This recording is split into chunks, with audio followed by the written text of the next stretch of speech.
Can you talk about your ability to predict somebody's resilience? Yeah. So things like optimism, high levels of positive emotion, low levels of negative emotion, high levels of any of these drivers we just talked about.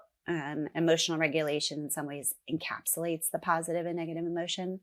But the flip side is what would lead to low levels of resilience. And the strongest predictor of that is catastrophic thinking.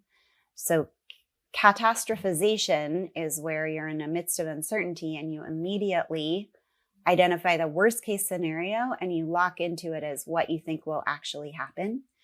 And in some scenarios we all do it. In other scenarios, only a talented few manage to figure that out. But you can get really fixated on that reality and start operating as if that is what's happening and reorganizing your whole life around an outcome that's ultimately not very likely.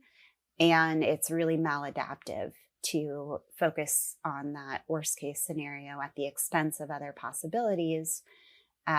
So in the military, one of the things that Marty developed with this resilience training is how do you teach people to not catastrophize? And we've adapted that for sort of that high functioning adult in particular in the workplace, but using it outside the workplace in this exercise called Keeping It in Perspective. That's in the book.